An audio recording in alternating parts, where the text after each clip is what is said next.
The old man sat on the porch of the homestead he'd built 45 years ago, his hands wrapped around a tin cup of coffee that had gone cold an hour past. Nathaniel Bararsi was 80 years old now, and his hands trembled slightly when he held things too long, but his eyes were still sharp, still the same steel gray they'd been when he was young and stupid, and thought he could save the world with a scalpel. His great-grandson James was out in the south pasture fixing fence posts, his young back bent to work the way young backs should be. The boy was 20, strong, full of that particular kind of confidence that comes before life teaches you what you don't know. Nathaniel had been that way once, before Denver, before Sarah, before everything that mattered got taken away. The photograph sat on the small table beside him, edges worn from decades of careful handling. Eleanor on their wedding day, February 1879. She'd been gone 2 years now, and some mornings Nathaniel woke up still reaching for her across the bed, still expecting to hear her voice telling him to stop being foolish and come eat his breakfast. James came up the porch steps, wiping sweat from his forehead despite the spring chill. He'd been looking at that photograph for 10 minutes before he finally worked up the courage to ask, "Grandpa, tell me about Grandma, the real story, not the one everyone else tells." Nathaniel set down his coffee cup.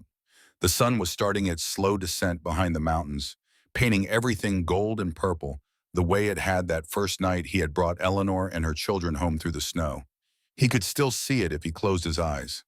Still feel the weight of that decision, the moment when a man who'd sworn never to care about anything again looked at a woman on her knees in a snowstorm and chose to stop running. "You want to know about your grandmother?" Nathaniel's voice was rough with age and memory. "Then let me tell you about the winter of 1879, when I thought I'd used up all my chances at being human, and a woman with 5 starving children taught me I was wrong." February 1879.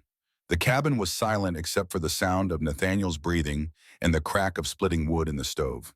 He'd been awake since 4, the way he was every morning, because sleep meant dreams, and dreams meant watching Sarah die over and over, while he stood there with blood on his hands and a dead child in his arms, and the knowledge that all his training, all his skill, all his Harvard medical degree couldn't save the only 2 people who'd ever mattered.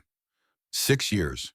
He'd been alone on this mountain for 6 years, and some days that felt like too long, and other days it felt like not nearly long enough. He moved through his morning routine with the mechanical precision of a man who'd stopped caring about anything beyond basic survival. Check the stock, split enough wood for the day. Inventory supplies, count what was left, calculate how long it would last.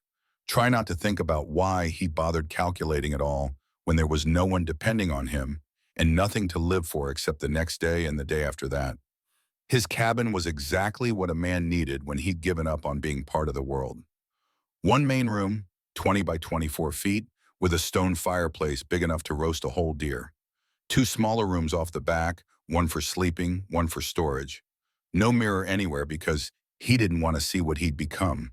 No photographs because he didn't need reminders of what he'd lost. Just tools and supplies and the kind of stark functionality that came when a man stopped pretending his life had any purpose beyond continuing it to breathe. The medical kit sat in the storage room, untouched for 6 years except when Nathaniel dusted it once a year out of habit. Scalpels that had saved dozens of lives in Denver General Hospital. Forceps that had delivered healthy babies to grateful mothers. Sutures that had closed wounds that should have been fatal. All of it useless. All of it mocking him, because when it mattered most, he'd had those tools and still failed. He could still feel it sometimes, when he let himself remember. The weight of the scalpel in his hand, Sarah's blood hot on his wrists, the terrible silence when his son didn't cry, didn't breathe, didn't move. That moment when a Dr. Nathaniel Bridger, youngest chief resident in Denver General's history, Harvard Medical School's brightest graduate, realized that all his knowledge was worth exactly nothing. The nightmare came back sometimes when he was awake. His hands would start shaking, phantom tremors like he was holding the scalpel again. He'd close his eyes and see Sarah's face, the way she looked at him in those final moments, the way she tried to smile even though they both knew she was dying.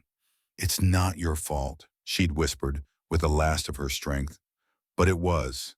God help him. It was. Nathaniel shook his head, forcing himself back to the present. That was the past, dead and buried behind the cabin where he'd put their bodies in the frozen ground and sworn he'd never let himself care about another living soul. He'd kept that promise for 6 years.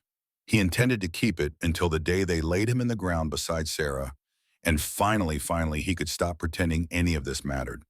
He needed to ride to Rollins, the small settlement 8 miles east that served as the closest thing to civilization in this part of Wyoming territory. Supplies were running low. He had maybe 40 pounds of flour left, 20 pounds of salted pork, enough beans to last another month if he was careful. His list was simple because his needs were simple. 10 pounds of nails, 50 cents. One box of 44 caliber cartridges for his rifle, $1.25. 50 pounds of flour at $2. Coffee, sugar, salt. The basics of survival, nothing more. He had exactly $15 in his pocket, everything he'd earned from selling furs through the winter. It would be enough.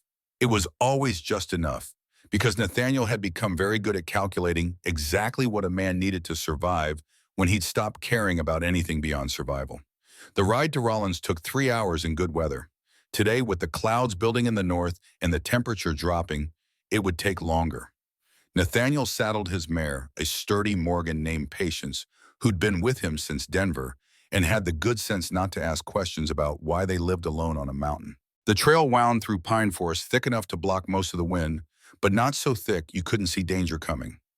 Nathaniel had chosen this land carefully 6 years ago, close enough to town for supplies, far enough that people left him alone. The territory was emptying out, had been for years. Homesteaders who'd come west with dreams of free land and new lives were learning the hard way that dreams didn't mean much when winter killed your livestock, and drought killed your crops, and loneliness killed your hope. He passed 3 abandoned homesteads on the ride to town, their sod houses collapsed under snow, their fields returning to wilderness. Each one was a small monument to failed dreams, and Nathaniel barely noticed them anymore. The West ate people. That was just the way of things. Rollins was barely a town, just a collection of rough buildings clustered around a muddy main street. General store, saloon, land office, church. Maybe 200 people when you counted all the homesteaders scattered through the surrounding valleys. Enough to maintain basic civilization, not enough to ask too many questions about men who preferred to be left alone. Nathaniel tied his horse outside the general store and went inside. The proprietor, a man named Jensen, who'd given up asking Nathaniel personal questions years ago, already had his usual order ready: the efficiency of routine, the comfort of predictability. This was what Nathaniel's life had become. "Heard there's a big storm coming," Jensen said, counting out nails. "Might be the last of the winter. Might be a bad one. I'll manage. See, Sheriff Hackett's looking for you. Said he wants to talk." Nathaniel said nothing, just paid for his supplies and turned to leave. But Tom Hackett was already coming through the door, his sheriff's badge catching the weak afternoon light. Nate. Hackett was one of maybe 3 people in the territory who still called him by a familiar name. They'd known each other in Denver before. "Got a minute?" "Not really." 6 years, Nate. Hackett's voice was quiet, careful. "Sarah wouldn't want you living like this." Nathaniel turned to face him, his expression flat. "Sarah's dead. What she wanted stopped mattering when I killed her." "You didn't kill her. Childbirth killed her. Happens every day out here." "I was a surgeon. I was supposed to know better." "You were a husband alone in a cabin with no help and no equipment. You did everything you could." Nathaniel picked up his supplies. "Where are the items I ordered?" Hackett knew when to stop pushing. He'd been trying for 6 years, and it never worked. "Take care of yourself out there." The storm was starting when Nathaniel left town, the first flakes beginning to fall as he loaded his supplies and turned Patience toward home. February in Wyoming meant storms could come fast and brutal, could dump 3 feet of snow overnight and bury anything that wasn't prepared. Nathaniel had survived 6 winters on his mountain. He knew what to watch for, knew when to push and when to find shelter. But something was different about this storm. He could feel it in the way the temperature dropped, the way the wind shifted, the way the clouds built up thick and dark over the mountains. This wasn't just snow. This was the kind of storm that killed people who weren't ready for it. He pushed Patience a little faster, wanting to get home before the worst of it hit. The trail back was familiar even in the growing dark, every landmark memorized for 6 years of isolation. 3 miles to the turnoff, another 2 to the ridge where his land began, then a final mile through the trees to his cabin. He was at the ridge when he saw her. At first, Nathaniel thought it was a trick of the snow and failing light. A shape in white, a shadow, something that didn't belong. But shadows didn't wear gray dresses. Shadows didn't have hair coming loose from pins, whipping in the wind. Shadows didn't kneel in the snow in front of a collapsed soddy with white powder spilling around them like blood. Nathaniel pulled Patience to a stop. His first instinct was to keep riding. That instinct had kept him alive for 6 years, had protected him from the kind of involvement that led to caring, and caring led to failing, and failing led to the kind of pain he'd sworn never to feel again. But then he saw the boot prints, small ones, child-sized, multiple pairs, tracked through the snow from the soddy door to where the woman knelt. And something in Nathaniel's chest, something he thought had died 6 years ago with Sarah and James, twisted hard enough to make him gasp. He dismounted. The decision was made before he even realized he was making it, his body moving while his mind was still arguing, still trying to convince himself that this wasn't his problem, wasn't his responsibility, wasn't worth the risk of caring again. The woman didn't look up when he approached. She just knelt there in the snow, her hands blue with cold, staring at the white powder mixing with white snow. A flour sack had split open beside her, its contents spilling away on the wind. 10 pounds at least, maybe more. Probably the last food she had. "Ma'am," Nathaniel's voice came out rough, unused to speaking. "Ma'am, you're going to freeze if you stay down there." No response. She might not have even heard him. He took another step closer, close enough to see the details now. She was young, maybe late 20s, but her face had the worn look of someone who'd aged a decade in a season. Her dress was patched and repatched. Her hands were raw with cold and calluses. And her eyes, when she finally looked up at him, were empty in a way Nathaniel recognized because he'd seen that same emptiness in his own reflection for 6 years. "Can you hear me? Let me die." Her voice was barely a whisper. "Just let me die." "Can't do that, ma'am. You've got children waiting." He didn't ask permission, just took off his heavy wool coat and draped it over her shoulders. It was the coat Sarah had made him before James was born, the one with her initials sewn into the inside collar, where only he would see them. He hadn't let anyone else touch it in 6 years, but some part of him that was still Dr. Nathaniel Bridger, that still remembered what it meant to be a physician, made the decision without consulting the part of him that wanted to stay numb forever. The woman looked at the coat, then at him, confusion breaking through the emptiness for just a moment. "I don't know you. Don't need to know me. Need to get you out of this storm. I can't pay you." Don't recall asking for payment. She tried to stand and couldn't, her legs too numb, too exhausted. Nathaniel knelt beside her, put an arm around her shoulders and lifted her. She weighed almost nothing, light as a child, and that more than anything told him how close she was to the edge. "How many inside?" He nodded toward the soddy. "5. Yes. 12, 9, 7, and twins at 5. Nathaniel processed this information with the clinical part of his brain that never stopped being a doctor no matter how much he wanted it to. 5 children, youngest at 5, in a collapsed soddy in the middle of a Wyoming winter. The oldest was 12, old enough to understand what was happening, old enough to be terrified. The 7-year-old was the danger age, old enough to be vulnerable to everything, young enough to have no resistance. "When did you eat last?" The woman didn't answer, which was answer enough. When did they eat last? "Yesterday. Beans. That flour was supposed to be for bread." Nathaniel looked at the spilled flour already disappearing under fresh snow. That flour represented hope, meals, survival. Without it, these children would starve. The woman knew it. That's why she was kneeling in the snow. That's why her eyes were empty. She'd just watched her family's last chance blow away on the wind. The storm was getting worse, the snow falling thick enough now that Nathaniel could barely see Patience standing 10 feet away. He needed to make a decision. Ride away, let nature take its course, stay uninvolved. Or help, get tangled up in other people's suffering. Risk the kind of failure that still woke him up screaming 6 years later. But then he made the mistake of looking at the soddy. The door was crooked on its hinges. The roof sagged under snow weight. And through the gap in the door, he could see his small faces pressed against the darkness, watching.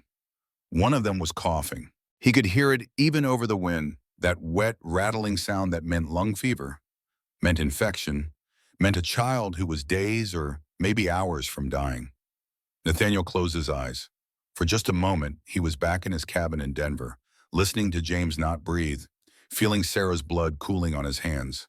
For just a moment, he was that man again, the failure, the surgeon who couldn't save his own family. Then he opened his eyes and made a different choice. Can you stand? The woman nodded, tried, managed it with his help. Get on my horse. I need to check the children. Who are you? Doesn't matter who I am. What matters is getting you somewhere warm before this storm kills you all. He didn't wait for her agreement, just guided her to patience and helped her into the saddle. Then he turned toward the soddy, steeling himself for what he'd find inside. The interior was worse than he'd imagined, cold enough that he could see his breath, dark except for the weak glow of a dying fire in a stove that was barely more than a metal box. And children, 5 of them, huddled together for warmth in a corner. The oldest stepped forward immediately, a boy with his mother's eyes and a man's protective instinct. He had a knife in his hand, some old hunting blade that was probably the only weapon in the house. Who are you? The boy's voice cracked between child and man. What do you want with my mother? Nathaniel understood the challenge, respected it even. The boy was doing what he was supposed to do, protecting his family. That took courage when you were 12 and starving and watching your siblings die. My name's Nathaniel Bridger. I have a cabin 3 miles north. Your mother's on my horse outside. Your brother's dying of lung fever, and if I don't get him somewhere warm in the next few hours, he won't see morning. The boy didn't lower the knife. How do I know you're not lying? You don't, but you've got 2 choices. Trust a stranger or bury your brother in frozen ground. You're old enough to dig. You know how hard that is. The words were harsh, but the boy needed truth, not comfort. Nathaniel could see him processing it, weighing the risks, trying to make an impossible decision with a child's information and a man's responsibility. Behind the boy, a girl about 9 was tending to a smaller boy who was clearly the one Nathaniel had heard coughing. Even in the dim light, he could see the child's lips were tinged blue, his breathing shallow and labored. Lung fever, definitely. Advanced stage. Without treatment, without warmth, without proper care, the boy had maybe 2 days. 2 small girls, identical twins, sat together wrapped in a single thin blanket. They weren't crying, weren't making noise. They'd learned that silence was safer. How do you know about my brother? The older boy's voice was quieter now, uncertainty creeping in. I'm a doctor, was a doctor. I can hear the rails in his lungs from here. Nathaniel took a careful step forward. Son, I know you don't trust me. That's smart, but smart doesn't keep your family alive tonight. Practical does. And practical means getting somewhere warm before that storm outside gets worse. The boy looked at his siblings, then back at Nathaniel. The knife wavered. Why would you help us? It was the right question. The one Nathaniel had been asking himself since he first saw the woman in the snow. He could tell the boy about Sarah and James, about 6 years of isolation and failure and self-imposed punishment. He could explain that maybe helping this family was a way to atone for the family he couldn't save. But none of that mattered to a 12-year-old boy trying to keep his siblings alive. Because someone should. The knife lowered, not all the way, but enough. What do you need us to do? Nathaniel moved quickly then, his doctor's training taking over. He checked each child in turn, making swift assessments. The older girl was malnourished but strong, capable. The sick boy was critical, needed immediate care. The twins were hypothermic but stable. All of them were maybe a week away from serious danger if things didn't change. Can you ride? He asked the older boy. Yes. Get your coat. Help your sisters. I'm carrying your brother. He lifted the sick child carefully, feeling how light he was, how fragile. The boy stirred slightly, opened his eyes. Mama? His voice was barely audible. Your mama's outside. We're taking you somewhere safe. I'm cold. I know, we'll fix that. Nathaniel carried the boy outside to where his wagon waited. He'd left it at the ridge that morning, knowing he'd need it for supplies from town. Now it would carry something more important. The storm was fully upon them now, snow falling so thick that visibility was maybe 20 feet. Nathaniel worked fast, loading the children into the wagon bed. He had straw stored there, buffalo robes, everything he'd need to keep them alive on the 3-mile journey. The older children helped, moving with the desperate efficiency of people who'd learned to adapt quickly or die. The mother was still on patience, swaying slightly. Shock, exhaustion, hypothermia. Nathaniel guided her into the wagon seat beside him, wrapped a buffalo hide around both of them. "What's your name?" he asked as he took up the reins. "Eleanor." Her voice was distant. "Eleanor Morrison." "Hold on, Eleanor Morrison. We've got 3 miles to go." The journey back to his cabin was the longest 3 miles of Nathaniel's life. The storm fought them every foot, wind driving snow into their faces, temperature dropping fast enough that he could feel ice forming on his beard. Patience knew the way home, had made this trip enough times to navigate by instinct, but even she struggled in the deepening drifts. Nathaniel checked the mother every few minutes, making sure she stayed awake. Hypothermia killed you with kindness, made you sleepy, made you think rest would help when rest meant death. He kept her talking, asking questions, forcing her to stay conscious. "How long since your husband died?" 4 months. "What killed him?" "Consumption. Took him slow." "He teach the boy to use that knife?" "Tried to. Got sick before he could finish." "The boy's got good instincts." Eleanor didn't respond to that, just stared ahead into the storm. Nathaniel understood. She was past the point of caring about compliments, past the point of caring about anything except whether her children would see morning. Halfway home, she asked the question he'd been waiting for. "Why?" Just that, one word, but it contained everything. Why stop? Why help? Why risk yourself for strangers? Nathaniel was quiet for a long moment, listening to the wind and the creak of wagon wheels and the sound of the sick boy coughing in the back. When he finally answered, his voice was rough with things he hadn't said aloud in 6 years. "Had a son once." Eleanor turned to look at him, waiting. "Had?" Nathaniel didn't answer, just urged patience forward through the storm. Some stories didn't need telling, some pain didn't need sharing. The woman beside him understood silence, understood loss. That was enough. The cabin appeared through the snow like a miracle, solid and real and waiting. Nathaniel had never been so grateful to see his home, this place that had been his prison for 6 years. Suddenly it looked different, looked like what it was supposed to be. Shelter. He pulled the wagon up to the porch and set the brake. "Stay here, I'll get the fire built up." Inside, the cabin was cold but not frozen. He moved fast, years of bachelor survival teaching him efficiency. Build up the fire in the main stove until it roared. Fill the kettle, set it to boil, pull down blankets from storage, the extras he'd kept from Denver, Sarah's quilts that he'd never been able to throw away. When the cabin was ready, he went back for the children. The older boy came first, carrying his sisters, then the girl with the twins. Finally, Nathaniel carried the sick boy, feeling how he burned with fever now, how his breathing had gotten worse even in the short journey. Eleanor came last, moving like a sleepwalker. Nathaniel guided her to a chair by the fire and wrapped her in blankets. She sat there staring at the flames, not speaking, not crying, just slowly returning from whatever place she'd gone to when she knelt in the snow and decided to die. The children gathered around the stove, drawn to heat the way dying things always are. Nathaniel moved among them with practiced efficiency, checking vitals, assessing damage. His doctor's hands remembered what to do even though his heart had forgotten why it mattered. He had beef stew warming on the stove, left over from his own sparse meals. He ladled it into bowls, made sure each child ate slowly. Food too fast after starvation could be as dangerous as no food at all. The older girl understood this somehow, helped him manage the younger ones, her face serious with responsibility. The twins fell asleep before they finished eating, exhaustion and warmth finally overcoming them. The older boy stayed awake, watching Nathaniel with eyes that trusted nothing. That was good. Trust had to be earned, especially when you were 12, and the world had taught you that help always came with a price. Nathaniel saved the sick boy for last, the one who needed the most careful attention. He set up a steam tent using blankets in the kettle, added eucalyptus oil from his medical kit, got the boy positioned just right, breathing warm, moist air to loosen the congestion in his lungs. "You a doctor?" The older boy's question was quiet but sharp. Nathaniel didn't turn around. "Was. Why'd you stop?" "Wasn't good enough."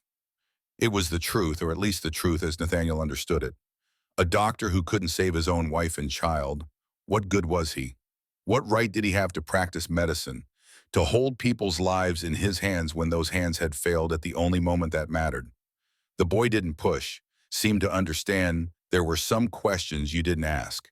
Instead, he asked the practical one, "Will my brother live?" "Don't know yet, but he's got a better chance here than he did there." That seemed to satisfy the boy. He settled back against the wall, still holding his knife, but the grip was looser now.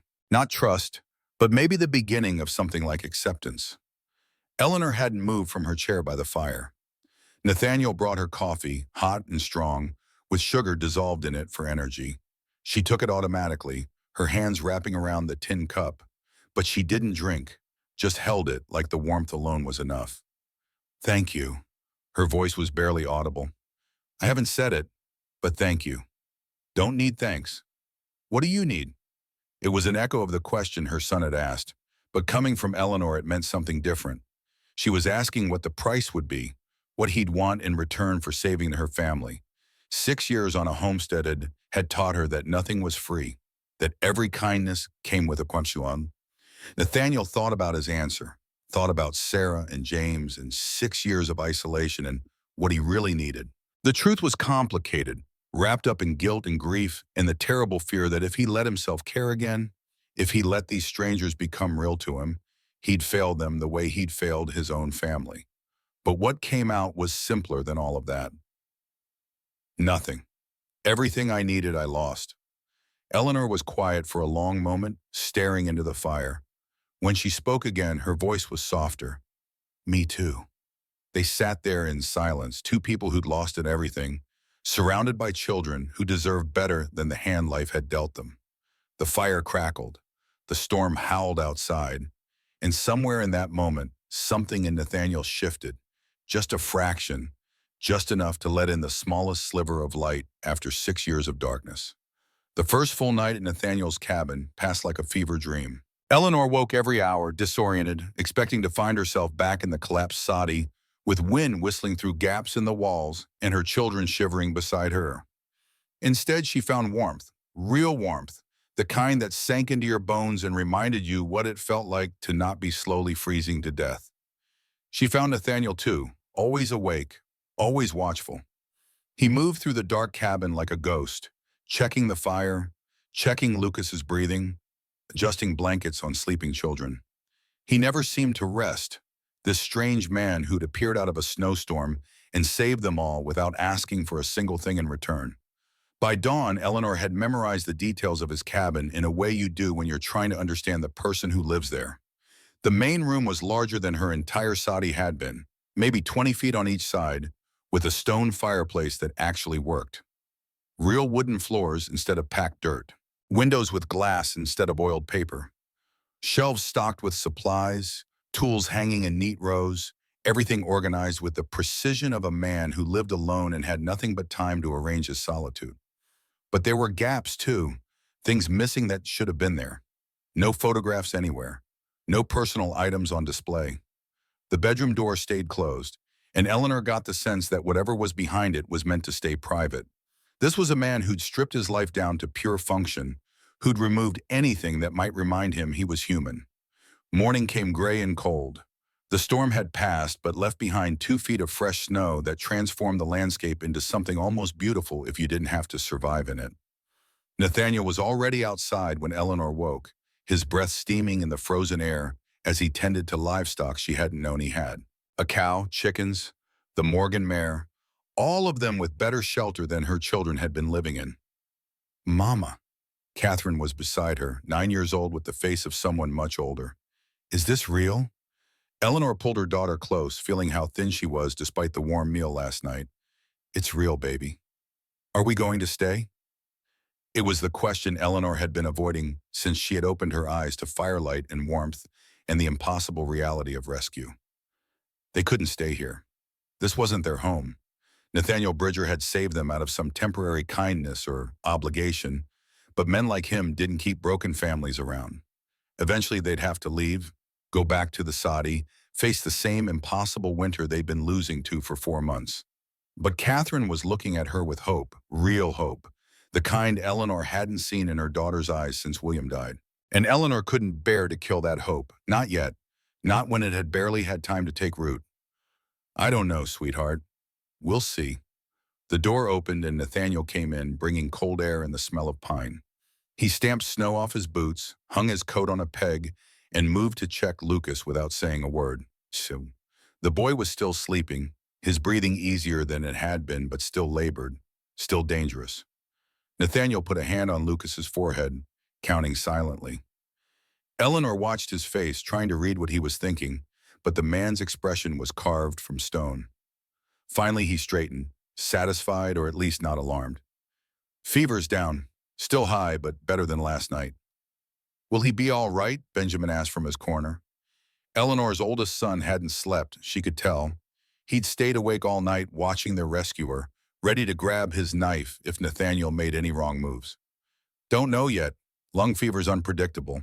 He needs rest, warmth, medicine, needs a real doctor to examine him. You said you were a doctor. Said I was. Past tense. Benjamin pushed. Why'd you stop?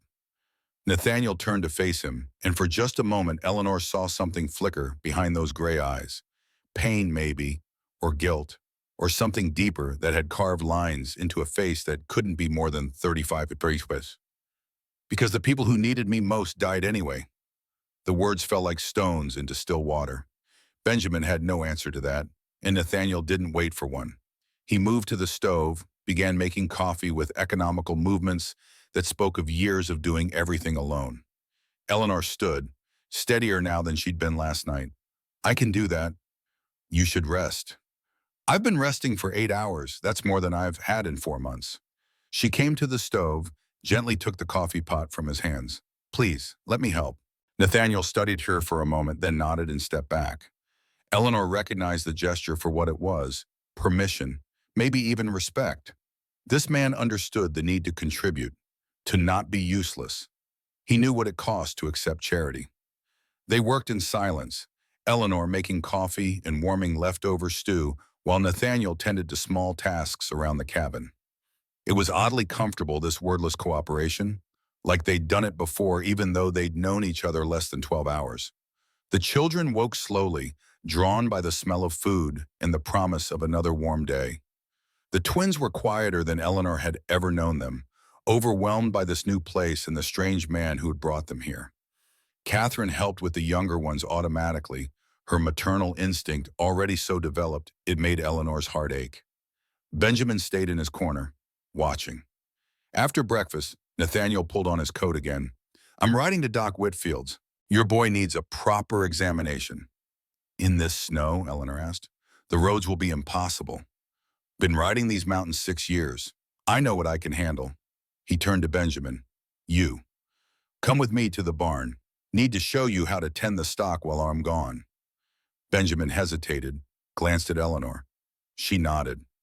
Whatever Nathaniel's reasons for helping them, he hadn't given them cause to fear him yet, and the boy needed to learn from someone. William had tried to teach him before the consumption made him too weak, but there'd been so much Benjamin hadn't learned, so many gaps in his knowledge that left him vulnerable. Eleanor watched through the window as man and boy trudged through snow to the barn. Nathaniel walked ahead, not checking if Benjamin followed, assuming cooperation. Benjamin trailed behind, stiff with suspicion, but curious despite himself.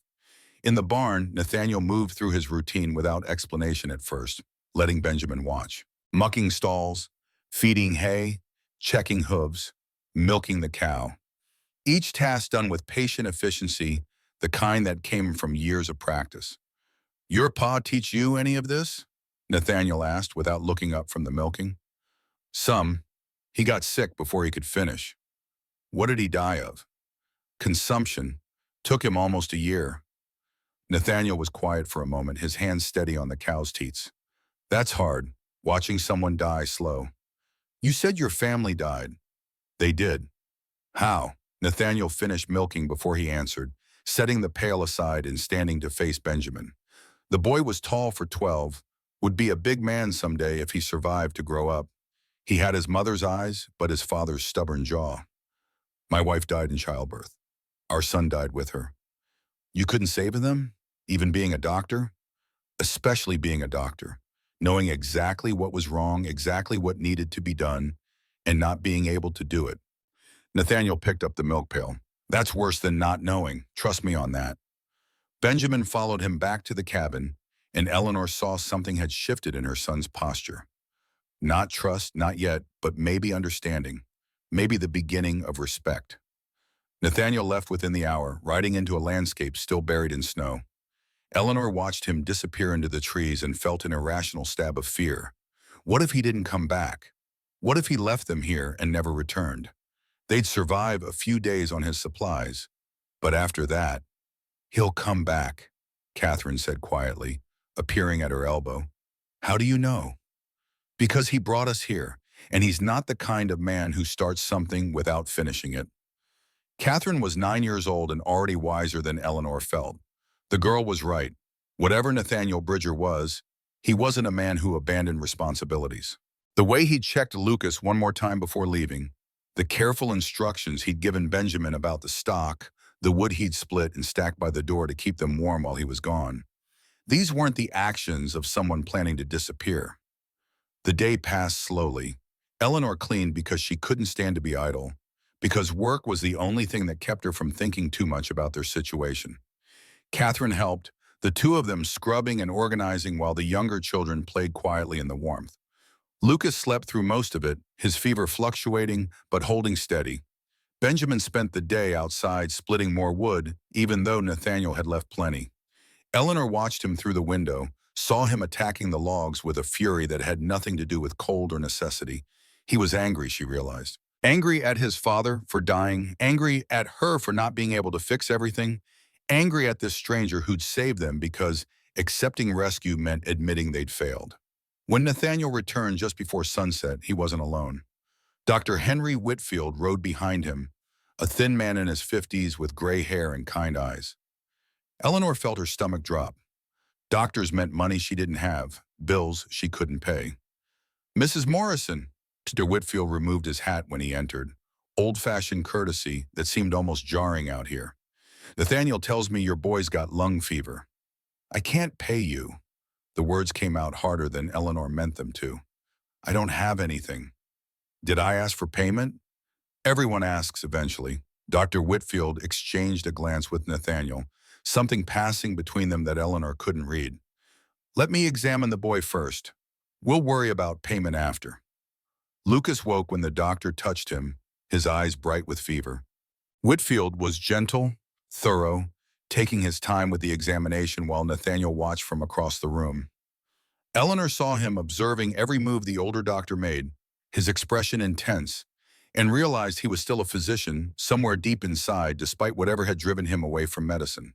After 20 minutes, Dr. Whitfield straightened and gestured for Eleanor and Nathaniel to follow him outside. The three of them stood on the porch while the sun set behind the mountains, painting the snow gold and red. Dr. Whitfield spoke quietly, keeping his voice low so the children wouldn't hear. Pneumonia. Right lower lobe is consolidated. You can hear the crackling when he breathes. Prognosis? Nathaniel's voice was clinical, professional. 50-50, maybe less. He's malnourished, which doesn't help. Dr. Whitfield turned to Eleanor. Ma'am, another week in that soddy and we'd be having a very different conversation. Your boy would be dead. Eleanor closed her eyes, felt the words hit like a physical blow. She'd known, of course, had known for weeks that Lucas was dying, that they were all dying slowly, that winter was going to kill them. But hearing it said out loud by a doctor made it real in a way it hadn't been before. What does he need? She asked. What Nathaniel's already giving him. Warmth, rest, steam treatments. I'll leave some medicine, but honestly, being here might do more than anything I can provide. He pulled a small bottle from his bag. Tincture of lobelia. Teaspoon 3 times a day. It'll help with the congestion. He handed the bottle to Nathaniel, not Eleanor. She noticed the way the two men interacted like colleagues, like equals. Dr. Whitfield clearly knew who Nathaniel had been before he became a hermit on a mountain. You set this up perfect, Dr. Whitfield said to Nathaniel. The humidity level, the temperature, even the elevation. Harvard teach you that? Eleanor's head snapped up. Harvard? Nathaniel's jaw tightened. Long time ago. Nathaniel was one of the best young surgeons in Denver, Dr. Whitfield continued, either not noticing or not caring about Nathaniel's discomfort. Harvard Medical School, top of his class, published 3 papers on obstetric surgery before he was 30. The hospital was grooming him for chief of surgery. Henry, Nathaniel's voice was flat. That's enough. But it wasn't enough, not for Eleanor. She stared at this man who'd saved her family. This man she'd assumed was just another homesteader, another survivor trying to scratch out a living in the wilderness. Harvard, surgeon, chief of surgery. The words didn't match the rough cabin and worn clothes and 6 years of isolation. Dr. Whitfield seemed to realize he'd said too much. He cleared his throat, turned back to Eleanor. I'll check on the boy in a week. If his fever spikes above 104, or he starts coughing blood, send for me immediately. I told you, I can't pay. Consider it a professional courtesy. Dr. Whitfield glanced at Nathaniel. But the Bridger has already settled the account. Eleanor opened her mouth to protest, but Nathaniel spoke first. It's handled. Dr. Whitfield looked between them with a knowing expression. Take care of yourself, Mrs. Morrison. And those children. He paused at the door. They're fortunate to have 2 people willing to fight for them. After the doctor left, Eleanor and Nathaniel stood on the porch in awkward silence. The children were visible through the window, Catherine reading to the twins while Benjamin tended the fire.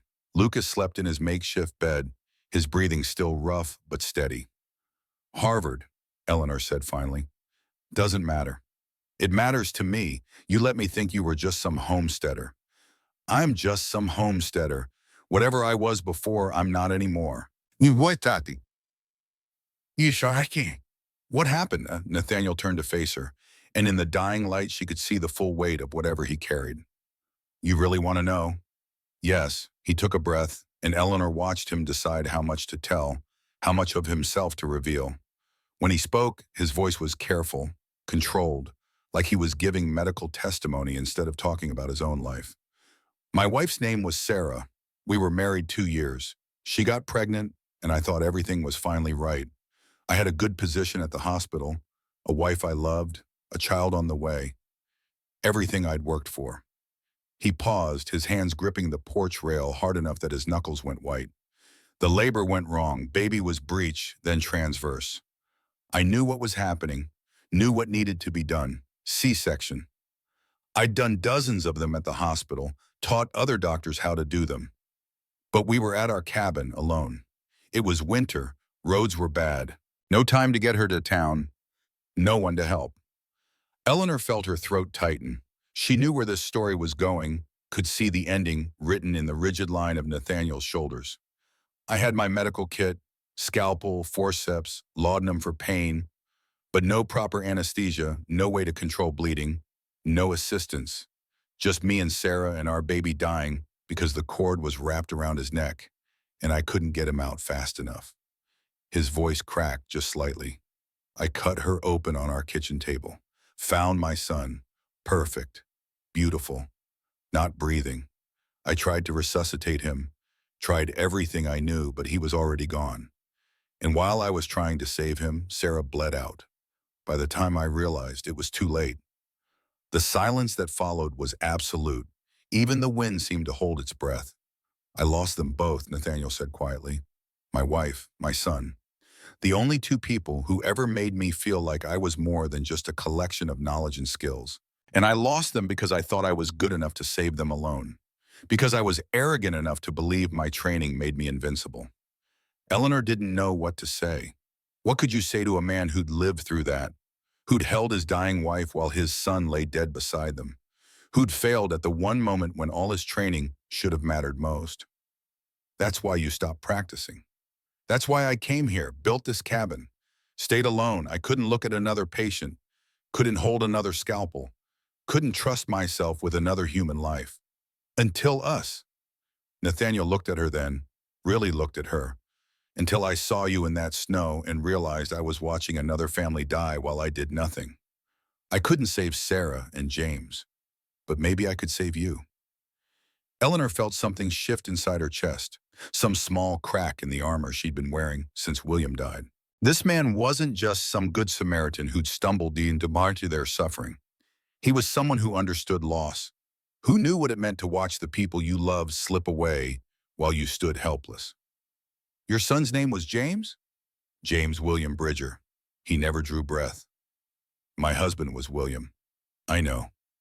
They stood there in the growing dark, two people connected by grief and chance, and the simple fact that sometimes the universe puts broken people together and tells them to figure out how to be whole again.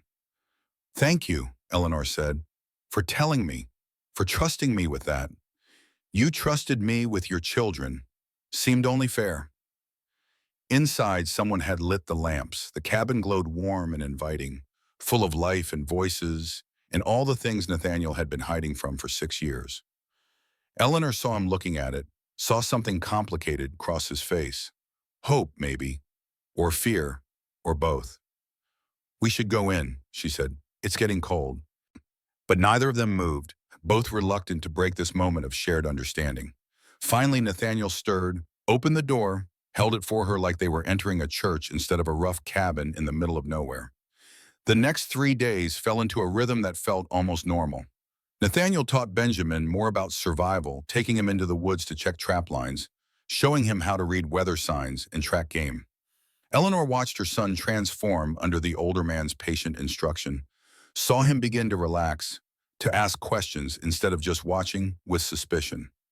Catherine and the twins helped Eleanor with household tasks, and slowly the cabin began to feel less like a stranger's home and more like something that could be theirs.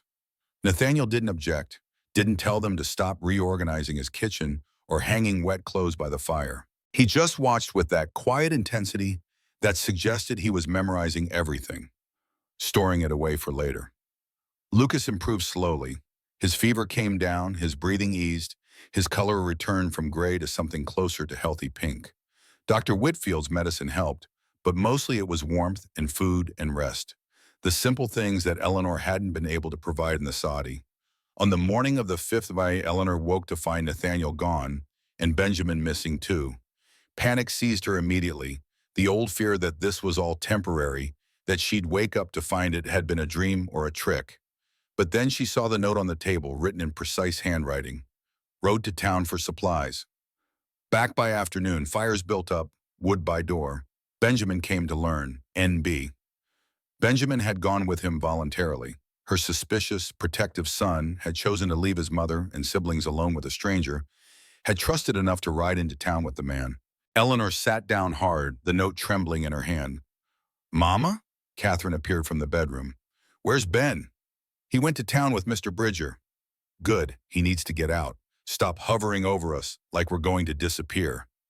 9 years old and already so wise. Eleanor pulled her daughter close, breathed in the clean smell of her hair. When was the last time the children had bathed properly? When was the last time any of them had felt safe enough to think about things beyond immediate survival? Catherine, I need to ask you something. Okay. How do you feel about Mr. Bridger? The girl considered the question seriously. He's sad, deep down sad, like Pa was before he died, but he's also, I don't know, safe. He makes me feel safe. Me too, Eleanor admitted. In town, Benjamin was discovering that Nathaniel Bridger wasn't just some hermit, but someone people knew, someone they respected despite his isolation. The general store owner nodded to him. The blacksmith called out a greeting. Even Sheriff Hackett stopped to talk. Though Benjamin noticed Nathaniel's answers were curt, functional, designed to end conversation quickly. Why does everyone know you? Benjamin asked as they loaded supplies into the wagon. Lived here 6 years. Hard not to know people in a town this small. But you don't live in town. No, Shem. Why not? Nathaniel finished securing the load before answering. Because towns are full of people, and people ask questions. I didn't want to answer questions. What changed? Your mother changed. Your brother dying of lung fever changed. Nathaniel climbed onto the wagon seat. Sometimes you can't stay hidden forever. Sometimes life finds you anyway. They were halfway home when Nathaniel spotted the rider coming from the opposite direction. Something in the man's bearing, the quality of his horse, the cut of his clothes made Nathaniel's instincts flare with warning. This wasn't a homesteader or a drifter. This was someone with money and purpose. "Who's that?" Benjamin asked, noticing Nathaniel's tension. "Don't know, but we're about to find out." The rider was maybe 45, well-dressed in a wool coat that had cost more than most men in the territory made in a year. He sat his horse like a man accustomed to authority, to being obeyed. When he spotted Nathaniel's wagon, he raised a hand and rode directly toward them. "Excuse me." His voice was educated, Eastern. "I'm looking for a homestead belonging to a Mrs. Eleanor Morrison. I was told it was in this direction." Nathaniel's hands tightened on the reins. "Who's asking?" "Reverend Silas Morrison. Mrs. Morrison is my sister-in-law." The man's eyes flicked to Benjamin, and something like recognition crossed his face. "And you must be Benjamin. You look just like your father." Benjamin went rigid. "You knew my pa?" "He was my brother." Silas's smile was practiced, professional. "I've come to help your family, to take you somewhere safe." Nathaniel felt the bottom drop out of his stomach. He knew immediately what this meant. Knew it in the way you know when a patient's condition has just taken a fatal turn. This wasn't a friendly visit. This was something worse. "Mrs. Morrison isn't at her homestead," Nathaniel said carefully. "No, then where is she?" "My land. Her soddy collapsed in the storm. She and her children are staying with me until repairs can be made." Silas's expression changed, became calculating. "I see. And you are?" "Nathaniel Bridger, the land 3 miles north." "How long have they been staying with you, Mr. Bridger?" 5 days. "And where exactly are they sleeping? These children and their mother, in your cabin?" Nathaniel understood the implication, felt anger spike hot through his careful control. "They're sleeping warm and fed, which is more than they were doing before." "I'm sure you meant well." Silas's tone suggested he thought nothing of the kind. "But this isn't appropriate. A widow and 5 children living with an unmarried man? People will talk. It reflects poorly on the family." "The family was freezing to death, which is precisely why I'm here." Silas pulled a folded document from his coat. "I've petitioned the territorial court for emergency custody. These children deserve better than a collapsed soddy and charity from strangers. They deserve a proper home, proper education, proper Christian upbringing." Benjamin made a strangled sound. Nathaniel put a hand on the boy's arm, a silent command to stay quiet. "Mrs. Morrison is their mother. Mrs. Morrison has demonstrated an inability to provide adequate care. The county surveyor visited her homestead 2 weeks ago and filed a report documenting the conditions. The judge agreed the situation is untenable. The soddy collapsed in a storm. That doesn't make her unfit. The soddy collapsed because it was poorly maintained. The children were malnourished because she couldn't feed them. She was living in squalor because she couldn't manage the homestead alone." Silas's voice was smooth, reasonable, the voice of a man accustomed to winning arguments. "I don't blame Eleanor. She did her best. But her best isn't good enough. Those children need more than she can give them." Nathaniel wanted to argue, wanted to tell this sanctimonious preacher exactly what Eleanor Morrison had accomplished in 4 months alone with 5 children and no help. But legal arguments weren't won in the middle of a road, and he needed to think, needed to talk to Eleanor, needed time. "When are you planning to collect the children?" "I'll return in 2 days with Sheriff Hackett and Judge Pierce to formalize the custody transfer. That should give Eleanor time to prepare the children." His tone suggested this was a courtesy, not a negotiation. 3 days. Nathaniel's mind raced, already calculating possibilities, already falling back on the tactical thinking he'd learned when diagnosing complicated cases. There had to be a solution. Some legal remedy, some way to fight this. "Does Mrs. Morrison know you're coming?" "I sent a letter a week ago. Perhaps it was lost in the storm." Silas gathered his reins. "Tell her I'm staying at the boarding house in town. Tell her I look forward to seeing my brother's children again and helping them heal from this unfortunate situation."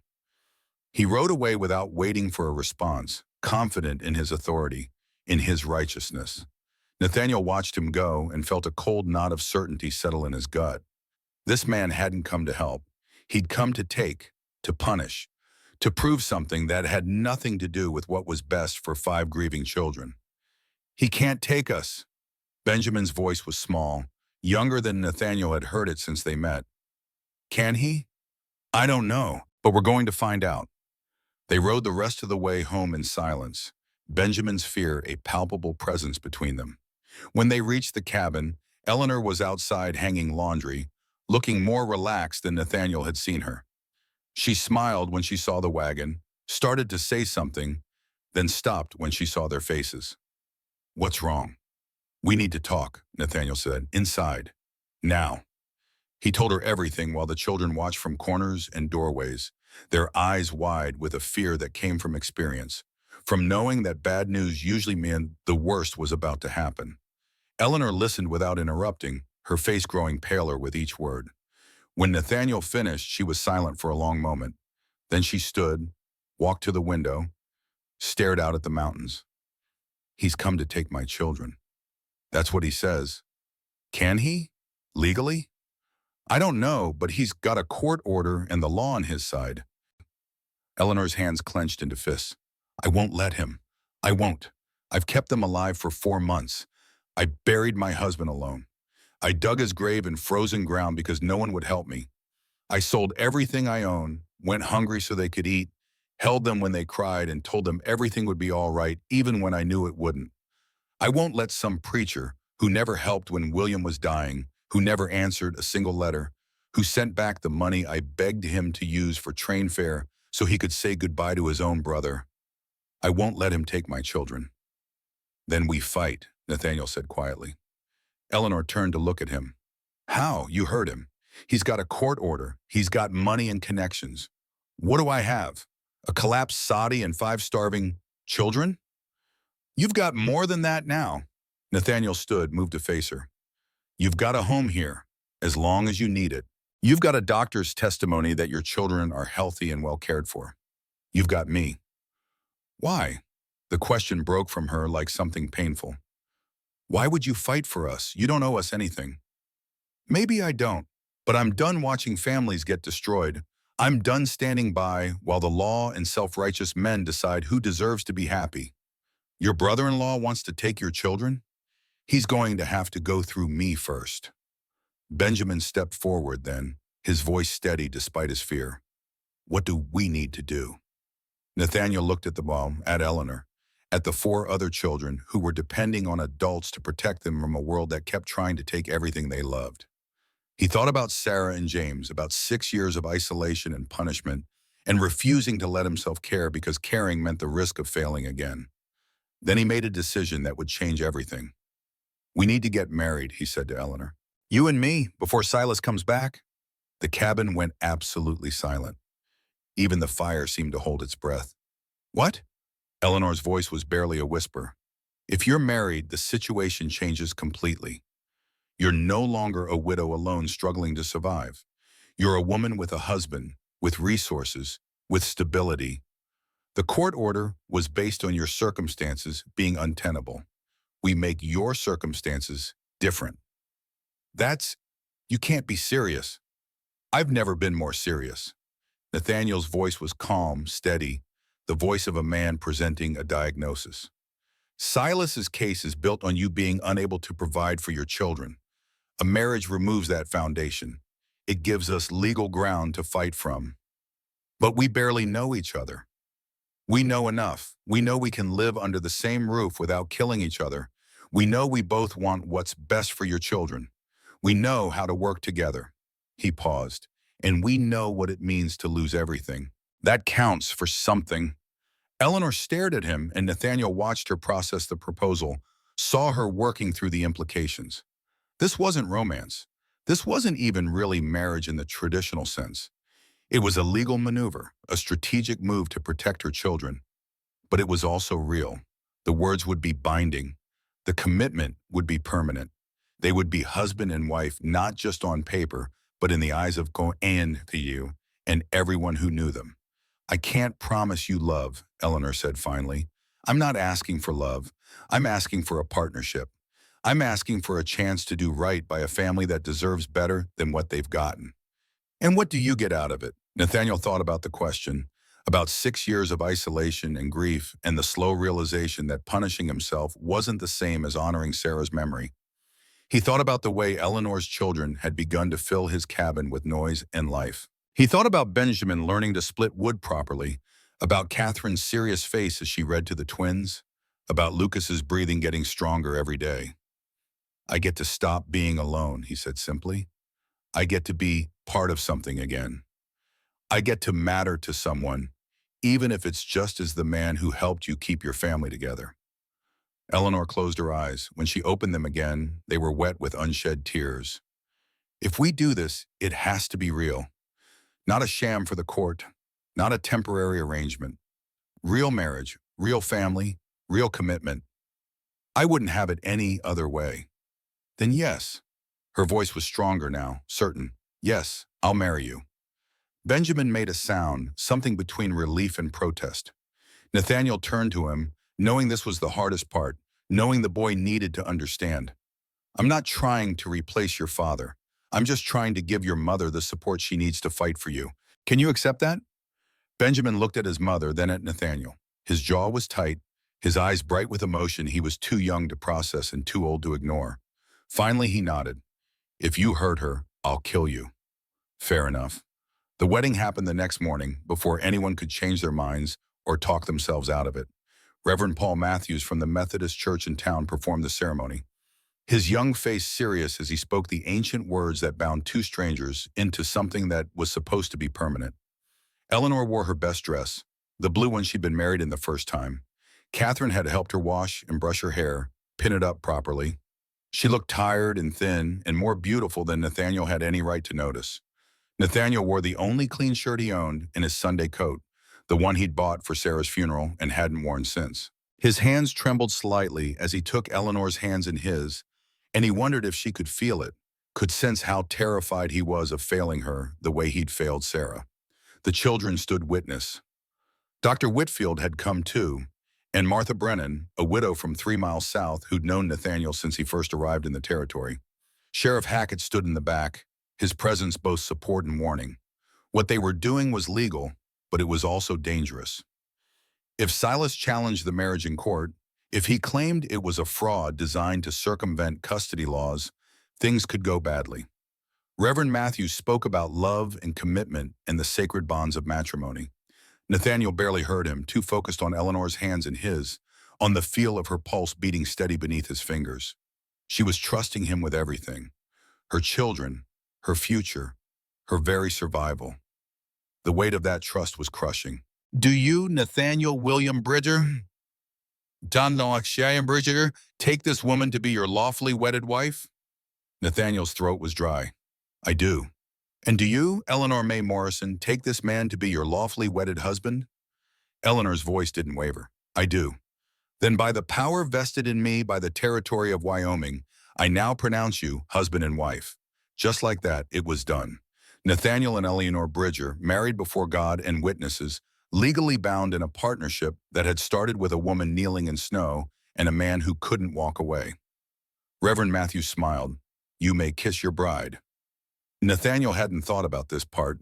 He leaned forward awkwardly, pressed his lips to Eleanor's in a brief, chaste kiss that was more seal than romance. But her lips were warm, and she didn't pull away. And for just a moment, Nathaniel let himself believe that maybe this could work. Maybe they could build something real from this strange beginning. The celebration afterward was quiet, just coffee and pie from Martha Brennan's kitchen. But it felt right somehow, this small gathering of people who'd chosen to stand with them against whatever was coming. Benjamin signed the wedding certificate as witness, his signature careful and precise. The other children clustered around Eleanor, uncertain what this change meant for them. Does this mean Mr. Bridger is our PA now? Rose asked, her small voice cutting through adult conversation. Eleanor knelt down to her daughter's level. It means he's going to take care of us. All of us, like a father should. What about our real pa? Your real pa will always be your pa, but sometimes families grow bigger. Sometimes we get lucky enough to have more than one person who loves us. Lucas, still weak but improving, tugged on Nathaniel's sleeve. Are you going to stay, or are you going to die like Pa did? The question hit Nathaniel like a physical blow. These children had learned not to trust permanence, had learned that the people they depended on could disappear. He knelt down too, bringing himself eye level with the boy. I'm not going anywhere, that's a promise. Pa promised too. I know, but I'm a doctor, and doctors know how to stay healthy. And I'm stubborn, which means I don't give up easy. You're stuck with me, son. The word son came out naturally, unplanned. Lucas's eyes widened, then he threw his thin arms around Nathaniel's neck and held on tight. Nathaniel felt something crack in his chest. Some wall he'd built brick by brick over 6 years, suddenly showing cracks.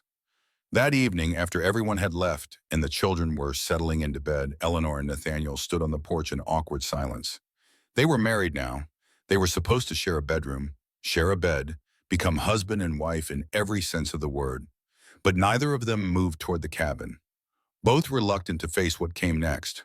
I can sleep in the barn, Nathaniel offered finally. No, Eleanor's voice was firm. We said this would be real. That means sharing a room, I trust you. You shouldn't, you barely know me. I know enough. I know you spent 6 years punishing yourself for something that wasn't your fault. I know you saved my family without asking for anything in return. I know you proposed marriage not because you wanted a wife, but because you wanted to protect my children. She turned to face him. I know you're a better man than you think you are. Nathaniel had no answer to that. They went inside, got ready for bed in silence, moving around each other with careful politeness. The bedroom was small, the bed smaller. When they finally lay down, both fully clothed, both rigid with awareness of the other person, the space between them felt like miles. Nathaniel, Eleanor's voice came out of the darkness. Yes? Thank you for this, for everything. You don't need to thank me. I do. You gave me hope when I'd given up. You gave my children a chance to live. You gave yourself a second chance even though you were terrified. She shifted slightly, her hand finding his in the dark. That takes courage. Nathaniel closed his fingers around hers, felt the calluses that matched his own, the evidence of hard work and survival. So does saying yes when a stranger proposes marriage to fight a custody battle. Guess we're both brave then, or both crazy. Maybe both. They lay there holding hands in the darkness, two broken people trying to figure out how to be whole again, while outside the wind picked up and clouds gathered for another storm. They had 2 days before Silas returned. 2 days to prepare, to build their case, to transform from strangers to a family that looked real enough to convince a judge. It wasn't much time, but it would have to be enough. The next morning, Eleanor woke to find Nathaniel already gone from their bed, the space beside her still holding the faint warmth of his body. She lay there for a moment, processing the strangeness of her situation. 24 hours ago, she'd been a widow. Now she was Mrs. Nathaniel Bridger, married to a man she'd known less than a week, preparing to fight for her children against a brother-in-law who had money and law on his side. She found Nathaniel outside splitting wood with methodical precision, each swing of the axe perfectly controlled. Benjamin worked beside him, mimicking the older man's technique. Neither spoke, but there was communication in the synchronized rhythm of their work, in the way Nathaniel would occasionally adjust Benjamin's grip or stance with just a touch. Morning, Eleanor called from the porch. Both males turned, and Eleanor saw something pass between them, some masculine understanding she wasn't part of. Then Benjamin nodded to Nathaniel and went to tend the stock, leaving them alone. Sleep well? Nathaniel asked, setting down the axe. As well as could be expected. Eleanor wrapped her shawl tighter against the morning chill. We need to talk about Silas, about what happens when he comes back. I know. Been thinking about it all morning. And? Nathaniel wiped sweat from his forehead despite the cold. We need to make this look real. Not just the marriage certificate, but the reality of it. If Silas thinks we got married just to block his custody claim, he'll challenge it in court. It is real. Is it? Nathaniel's gray eyes were serious. We sleep in the same bed, but we don't touch. We live in the same house, but barely talk. We're married on paper, Eleanor, but we're still strangers. The words stung because they were true. What do you suggest? That we stop acting like this is temporary. Stop being polite and careful around each other. Start being a real couple, or at least looking like one. He paused. People need to believe we belong together. And do we? Nathaniel was quiet for a long moment. I don't know yet, but I know I'm not sorry I married you, and I know I'll do whatever it takes to keep your children safe. It wasn't a declaration of love. It wasn't even affection, but it was honest, and Eleanor found herself respecting him more for the honesty than she would have for pretty lies. The next 2 days passed in a blur of preparation. Nathaniel rode to town to meet with Peter Sullivan, a young lawyer fresh from law school back east, who'd set up practice in Rollins. Sullivan was maybe 28, eager and idealistic in a way that made Nathaniel simultaneously hopeful and worried. The marriage helps, Sullivan said, spreading papers across his desk, but it's not a guarantee. Silas can argue it's a sham arrangement, that you married specifically to circumvent his custody petition. It's not a sham.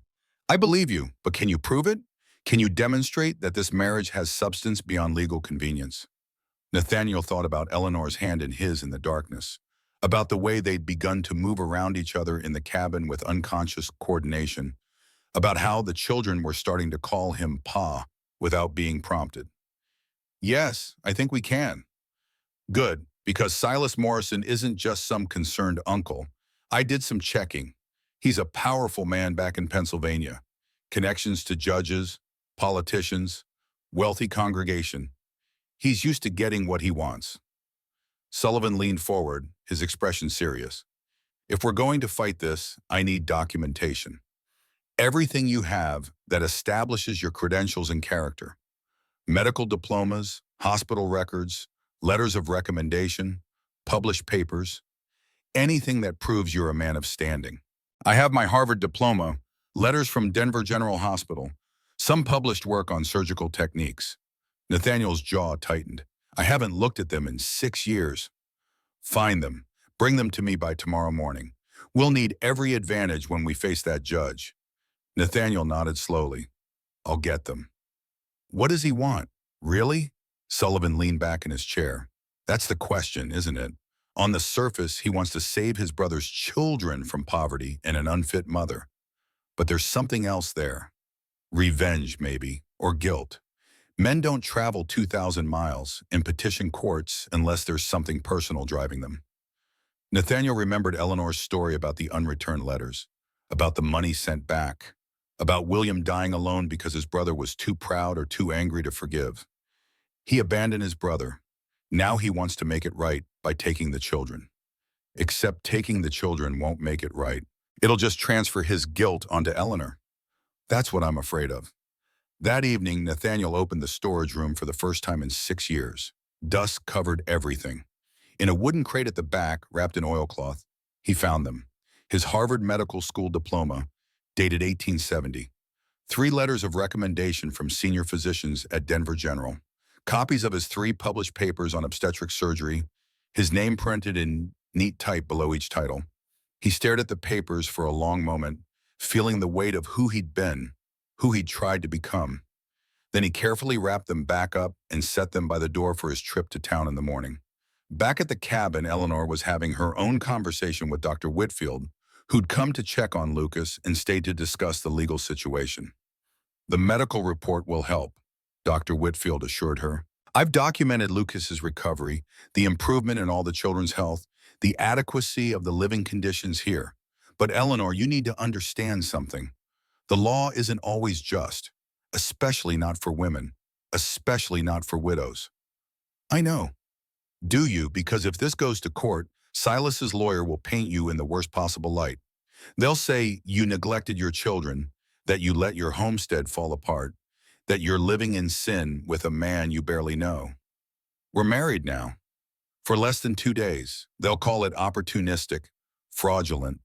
They'll say Nathaniel is taking advantage of a desperate woman, or that you're taking advantage of a lonely man. Eleanor felt anger spike hot through her exhaustion. So what am I supposed to do? Let him take my children because the law thinks a rich preacher knows better than their own mother? No, you fight. You fight with everything you have. But you go in knowing it might not be enough. Whitfield's voice softened. I've known Nathaniel 6 years. He's a good man, maybe the best I've met, but he's also a man who hid from the world for 6 years because he couldn't forgive himself for failing. If this goes badly, if you lose despite everything, I'm worried what it'll do to him. Eleanor hadn't thought about that, about what losing this fight would mean for Nathaniel. He'd already lost everything once. What would it do to him to fail again, to watch another family get destroyed despite his best efforts? That evening, the Bridger household gathered for dinner like they'd been doing it for years instead of days. Catherine helped Eleanor cook, while the twins set the table with careful precision. Benjamin brought in wood without being asked, stacking it neatly by the stove. Lucas sat by the fire, his color better, his breathing easier, reading from one of Nathaniel's old medical textbooks with intense concentration. Nathaniel watched them all, and Eleanor watched him watching. She saw something in his face she hadn't seen before, something that looked almost like contentment. This man who'd isolated himself for 6 years was surrounded by noise and chaos, and children demanding attention, and he wasn't running. He was present, engaged, almost smiling. After dinner, after the children were in bed, Eleanor found Nathaniel on the porch staring at the stars. She brought him coffee, stood beside him in comfortable silence. They're good kids, Nathaniel said finally. They are. Benjamin's got real potential, smart, hardworking, wants to learn. With proper training, he could be anything. Doctor, lawyer, whatever he wants. He wants to be like you. Nathaniel turned to look at her. How do you know? Because I see the way he watches you, the way he copies your movements, your speech patterns. You're teaching him what it means to be a man, and he's learning. His father should be doing that. His father's dead. You're the one who's here. Eleanor set down her coffee cup. Nathaniel, I need to tell you something. What? I'm starting to fall in love with you. The words hung in the cold air between them. Nathaniel went very still, his coffee cup frozen halfway to his lips. Eleanor, I know it's too soon. I know it's not what we agreed to. I know it complicates everything. But I need you to know, because if we're going to fight Silas, if we're going to convince a judge that this marriage is real, then it should actually be real, at least on my side. You don't have to love me for this to work. I know, but I do anyway. She turned to face him fully. You saved my life. You saved my children. You married me to protect us from a man who wants to take everything I have left. How could I not fall in love with you? Nathaniel set down his cup with careful precision. I'm not good at this, at feelings, at relationships, at any of it. Sarah was patient with me, taught me how to be a husband, but she's gone, and I don't know if I remember how. So we'll learn together. What if I fail you? What if I can't protect your children from Silas? What if the judge rules against us and I have to watch them get taken away? Then we'll have tried, together, and that's more than I've had in a long time. Nathaniel pulled her close then, his arms wrapping around her in a way that was both protective and desperate. Eleanor felt him shaking slightly, felt the weight of 6 years of isolation and grief pressing down on both of them. She held him back, this broken man who was trying so hard to be whole again. I can't promise you love, Nathaniel said against her hair. Not yet, but I can promise you that I'll fight for you and your children with everything I have. I can promise you that I won't run, won't hide, won't give up even when it gets hard. That's enough. For now, that's more than enough. They stood there holding each other while the stars wheeled overhead and the temperature dropped, and somewhere in the distance, a wolf howled at the moon. Inside, 5 children slept safely, unaware that their future hung in the balance, that in less than 24 hours, a man they barely remembered would try to take them away from the only parent they had left.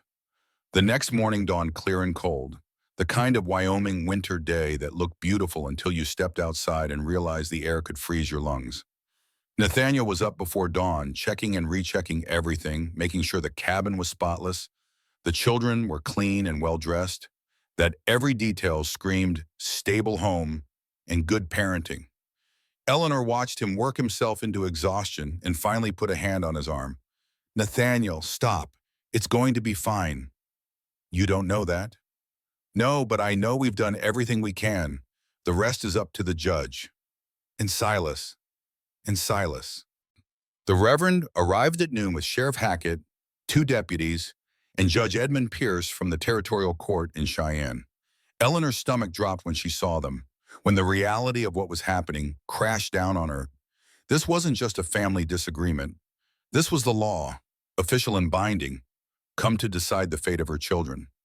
Silas looked exactly as she remembered, tall, distinguished, with William's features, but harder, colder.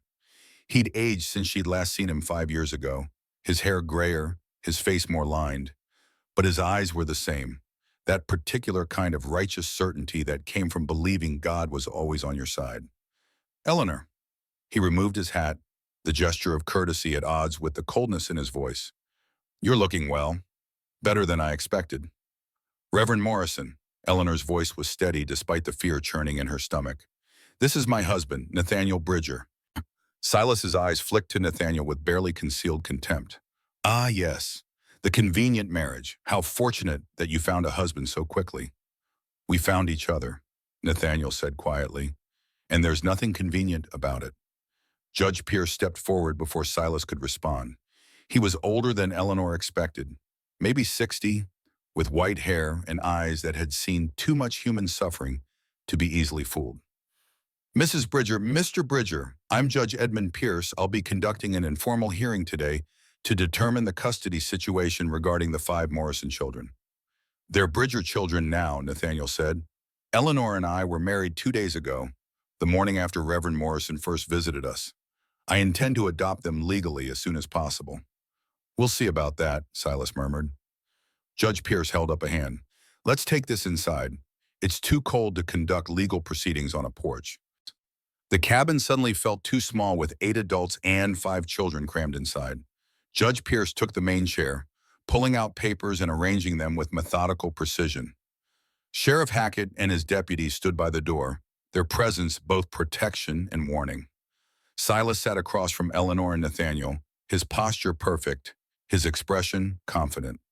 The children huddled together near the fireplace, Catherine holding the twins while Lucas leaned against Benjamin. They looked terrified, and Eleanor wanted to go to them, wanted to wrap them in her arms and promise everything would be all right. But she couldn't move, couldn't do anything but sit beside Nathaniel and wait for the judge to decide their fate. Let's begin, Judge Pierce said. Reverend Morrison, you've petitioned for emergency custody of 5 minor children. State your case. Silas stood, pulling out a sheaf of papers. Your Honor, I've documented evidence of neglect and inadequate living conditions. A county surveyor visited the Morrison homestead on February 1st and filed this report. He handed papers to the judge, who read them carefully. Eleanor knew what they said without seeing them. Collapsed roof, no food stores, malnourished children, evidence of abandonment and failure. All true, all damning, all from before Nathaniel had found them. The surveyor notes that the children appeared to be suffering from malnutrition, Judge Pierce said, that the youngest child showed signs of serious illness, that the dwelling was inadequate for habitation. All true, Your Honor. My sister-in-law did her best, but she was clearly overwhelmed. A woman alone cannot manage a homestead and 5 children. My brother's death left her without resources or support. And where were you during this time? Nathaniel asked quietly. Silas turned to him with barely concealed irritation. I beg your pardon? Where were you when your brother was dying? When Eleanor was struggling alone? When those children were starving? I was in Pennsylvania managing a congregation of 300 families. I couldn't simply abandon my responsibilities. But you could abandon your brother. Mr. Bridger, Judge Pierce's voice held a warning. This isn't a cross-examination. Apologies, Your Honor, but it seems relevant that Reverend Morrison had 4 months to help his family and chose not to, yet now he wants to take the children away from their mother. Silas's face flushed. I wasn't aware of the severity of the situation until the surveyor's report reached me. Eleanor never wrote to tell me how bad things were. That's a lie. Eleanor's voice cut through the room like a blade. I wrote you 47 times, 47 letters in 5 years, begging for help, for money, for just a word of encouragement. You answered 3. I don't recall. I kept them. Eleanor stood, walked to her bag, pulled out a bundle of letters tied with string. Every letter you sent back, Every rejection, including this one. She handed an envelope to Judge Pierce. That letter is dated November 10th, 3 weeks before my husband died. I'd sent Silas $5, our last money, begging him to use it for train fare so he could come say goodbye to his brother. He sent it back with a note. Judge Pierce opened the envelope, read the single piece of paper inside. His expression didn't change, but something shifted in his eyes. "Would you like me to read this aloud, Reverend Morrison?" Silas went pale. "That's not necessary." "I think it is." Judge Pierce's voice was hard now. "The note says, and I quote, 'William made his choice when he married you. I will not enable his continued poor judgment. Return this money to your creditors where it belongs.'" The silence in the cabin was absolute. Even the fire seemed to hold its breath. "You sent back money from a dying man," Judge Pierce continued. "You refused to visit your own brother in his final days because you disapproved of his wife. And now you want me to believe you have these children's best interests at heart?" "I made a mistake," Silas said quickly. "I was angry at William for leaving, for choosing the frontier over family. But I've repented. I want to make amends by giving his children the life he couldn't provide. By taking them away from their mother, the woman who kept them alive when you wouldn't help, the woman who let them starve, the woman who lived in a collapsed house, the woman who is now married to a stranger just to avoid losing custody." Silas's composure was cracking. "Your Honor, this marriage is clearly fraudulent. It occurred after I filed my petition. Mrs. Morrison married Mr. Bridger specifically to circumvent the law." "Is that true, Mrs. Bridger?" Judge Pierce asked. Eleanor met his eyes steadily. "My husband and I married because we wanted to build a family together. The timing was accelerated by your petition, yes, but the marriage is real." "Real? You've known him a week." "I've known him long enough to see that he's a better man than you are, long enough to trust him with my children's lives, long enough to choose him over a brother-in-law who abandoned us when we needed help most." "Your Honor, I object to these character attacks." "Noted." Judge Pierce held up a hand. "Mr. Bridger, I understand you're a physician?" "Was a physician, Your Honor. Harvard Medical School, class of 1870. I practiced in Denver until 6 years ago." "Why did you stop?" Nathaniel's jaw tightened. "Personal reasons. I'm going to need more than that if I'm to believe you're a suitable guardian for 5 children." Eleanor watched Nathaniel wrestle with the answer, saw him trying to decide how much to reveal, how much vulnerability to show. Finally, he spoke, his voice low but steady. "My wife died in childbirth 6 years ago. Our son died with her. I was her doctor, performing an emergency C-section in our home. I failed to save either of them." He paused. "I left medicine because I couldn't trust myself with other people's lives after that. And yet you've taken on 5 children and their mother. Why?" "Because I was given a second chance. Because I saw Eleanor in the snow, ready to give up, and I couldn't walk away. Because I'm tired of punishing myself for failing once, and these children deserve someone who will fight for them." Judge Pierce studied Nathaniel for a long moment. "Dr. Whitfield has submitted a medical report on the children's current condition. All 5 are healthy, well-fed, and showing significant improvement from the surveyor's initial report. Lucas Morrison, who was diagnosed with advanced pneumonia, has made a nearly complete recovery under your care." "Bridger," Nathaniel corrected quietly. "Lucas Bridger, once the adoption is finalized." "That remains to be seen." Judge Pierce turned to the children. "Benjamin, would you come here, please?" Benjamin stood, his face pale but determined. He walked to stand before the judge with the bearing of someone much older than 12. "You're old enough to have an opinion about your future," Judge Pierce said. "Where do you want to live?" The room held its breath. Eleanor felt Nathaniel's hand find hers under the table, his grip tight. Benjamin looked at Silas, then at Eleanor and Nathaniel. When he spoke, his voice was clear and strong. "My pa died 4 months ago. I thought I had to be the man of the family, had to protect everyone, had to do it all alone. I was angry at him for dying, angry at Mama for not being able to fix everything, angry at God for making it so hard." He paused, gathering his thoughts. "Then Nathaniel found us, and he taught me something important. Being a man isn't about doing everything yourself. It's about knowing when to ask for help, when to accept help, when to trust someone else to carry part of the load." Benjamin turned to face Nathaniel fully. He's teaching me to be a man, not just how to survive, but how to live. How to work hard, but also when to rest. How to be strong, but also when to be gentle. How to protect the people you love without trying to do everything alone. His voice strengthened. Uncle Silas, you didn't want us when Pa was alive. You didn't help when we were dying. Now you want to take us because you feel guilty. But that's not the same as love. That's not the same as being there every day, teaching and protecting and caring. He looked back at the judge. I want to stay with my mama and my new pa. I want to stay with the family that chose us when we had nothing. All of us, together. Eleanor felt tears streaming down her face. Beside her, Nathaniel's hand trembled in hers. Judge Pierce nodded slowly. Thank you, Benjamin. You can sit down. And sit. He turned to Silas. Reverend Morrison, I've heard enough. Your petition is denied. Your Honor, I must protest. You may protest all you like. The facts are clear. You had months to help this family and you chose not to. The marriage between Mrs. Morrison and Dr. Bridger may have been accelerated by your petition, but it's legally binding and appears to have substance. Most importantly, the children are thriving in their current situation, and the oldest has made his preference clear. Judge Pierce gathered his papers. Custody of all 5 children remains with Eleanor Bridger. The marriage is recognized as legitimate. You are ordered to cease all contact with this family unless specifically invited by Mrs. Bridger.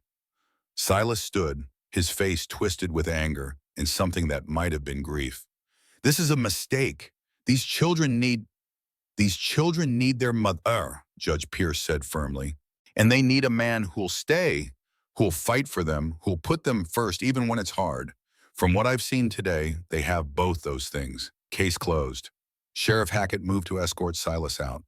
The Reverend went without further protest, but at the door he turned back, his eyes finding Eleanor. I did love him, he said quietly. My brother. I did love him. Eleanor felt Nathaniel tense beside her, ready to respond, but she squeezed his hand and spoke first. Then love his children enough to let them be happy. Silas stood there for a long moment, something like understanding passing across his face. Then he nodded once and left, Sheriff Hackett closing the door behind him. The cabin erupted. The children rushed to Eleanor, all of them talking and at once crying and laughing. Catherine hugged her mother so tight Eleanor could barely breathe. Lucas wrapped his arms around Nathaniel's waist, and the man who'd spent 6 years alone suddenly had a 7-year-old hanging off him like he was the only solid thing in the world. Benjamin stood apart, watching with eyes that were too bright. Nathaniel saw him, extended a hand. The boy took it, and suddenly they were embracing. This 12-year-old who'd been forced to be a man too soon, and this 35-year-old who'd forgotten how to be human. Both of them holding on like they were drowning and had finally found something solid to grab. Judge Pierce watched the reunion with something like satisfaction. Before he left, he pulled Eleanor and Nathaniel aside. That was the right decision, he said quietly. But I want you to understand something. The marriage may have started as strategy, but now it's real. Now you're legally and morally responsible for each other and for those children. That's a burden that'll test you both. We understand, Eleanor said. Do you? Because I've seen a lot of marriages out here. Some make it, some don't. The ones that survive are the ones where both people choose each other every single day, even when it's hard, even when they're tired or scared or angry. We'll choose each other, Nathaniel said. Every day. I promise you that. Judge Pierce nodded. Then you might just make it. He turned to leave, then paused. Dr. Bridger, the territory needs good doctors. When you're ready to practice again, come see me. We'll make sure you're properly licensed. After everyone left, after the children finally settled down enough to return to normal activities, Eleanor and Nathaniel found themselves alone in their bedroom. The tension of the hearing drained away slowly, replaced by exhaustion and relief in something else, something that felt dangerously close to happiness. We did it, Eleanor whispered. You did it. That speech about the letters, keeping that envelope all this time. I learned to document everything after William died. Learned that words matter, that evidence matters, that you can't trust people to remember or to tell the truth. Nathaniel pulled her close, his arms wrapping around her with more confidence than before. I meant what I said in there, about choosing you, about fighting for this family. I'm not running anymore, Eleanor. I'm staying. I'm glad. She looked up at him, saw the man he was becoming instead of the ghost he'd been. Because I meant what I said last night. I'm falling in love with you, Nathaniel Bridger. And I think maybe you're falling for me too. Maybe I am. He touched her face, his doctor's hands gentle despite their calluses. Sarah told me once, before she died, that if something happened to her, I should find love again. I didn't believe I could. But you, I'm not asking you to forget her. I know, and that's one of the reasons I'm starting to love you. He kissed her then, not the brief peck from their wedding, but something real, something with heat and promise in the beginning of passion. When they broke apart, Eleanor was breathless. That was overdue. She laughed and he kissed her again, and somewhere in that moment they stopped being strangers who'd married for convenience and became something more. Not perfect, not without fear or doubt or the weight of their separate griefs, but real, partners, the beginning of something that might actually last. 3 months later, spring came to the Wyoming mountains like a promise kept. Snow melted, revealing grass that was impossibly green after months of white. The creek behind Nathaniel's cabin swelled with runoff, and Eleanor could hear it from the porch where she sat watching Benjamin and Lucas work on expanding the chicken coop. The cabin itself had grown. Nathaniel and Benjamin had built an addition, 2 new rooms that gave the girls proper space and the boys their own area. The twins no longer had to share a bed, though they usually ended up together anyway by morning.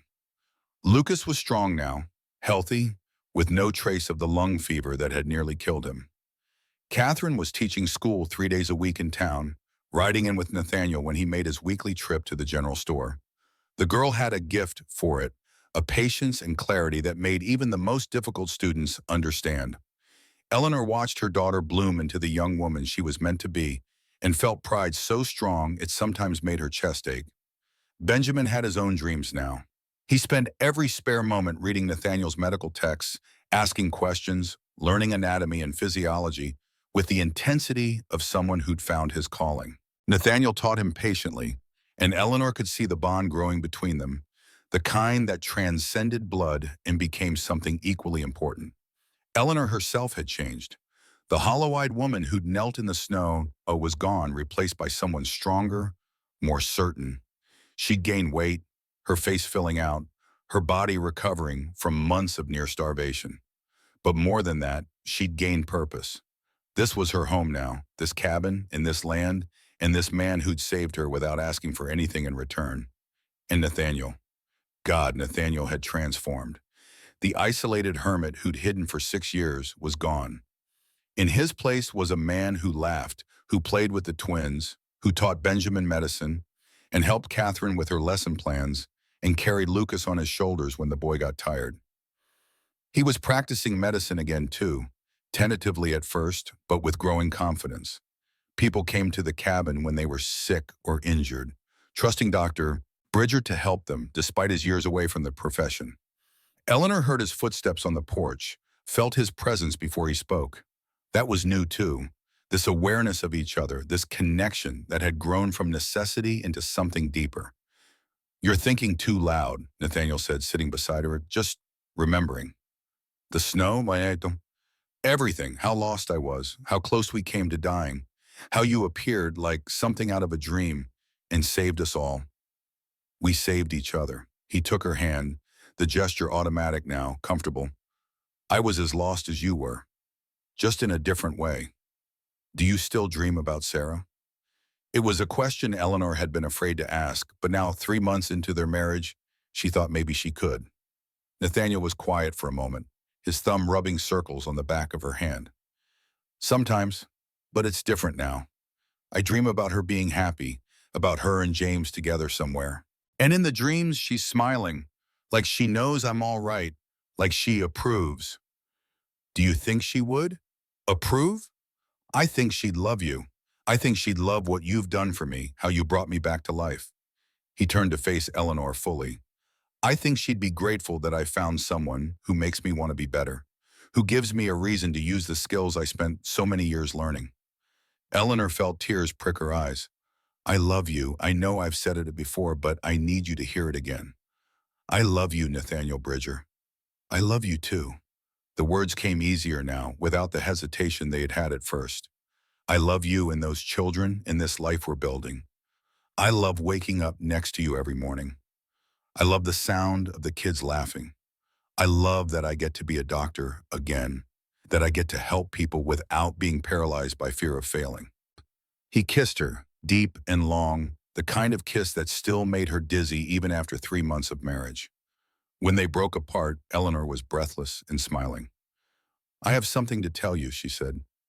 What? I'm pregnant. Nathaniel went very still. Eleanor watched emotions cascade across his face. Joy, fear, hope, terror. She understood all of them, felt them herself. After everything they'd been through, after Sarah and James and the near loss of Lucas, pregnancy felt both like a blessing and a risk. Are you sure? His voice was barely above a whisper. Dr. Whitfield confirmed it yesterday when I went to town. About 2 months along. 2 months. Nathaniel's hand moved to her stomach, resting there with the reverence of a man who understood exactly what was growing inside. Eleanor, I'm scared too, but we're not alone this time. We have each other. We have Dr. Whitfield. We have everything we need. And I truly believe that this baby is going to be all right. Nathaniel pulled her close, his face buried in her hair. She felt him shaking slightly, felt the weight of 6 years of grief and guilt pressing down on both of them.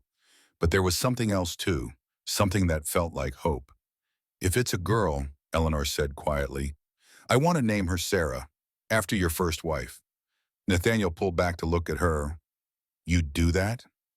She gave me you. She helped make you the man you are. It's only right that we honor her. And if it's a boy? James William, after both your sons, past and future. Nathaniel didn't speak, couldn't speak. He just held her while the sun climbed higher and the children played in the yard and the creek sang its spring song. After a while, Benjamin called up to the porch. Pa, the new chicken coop's done. Want to come see?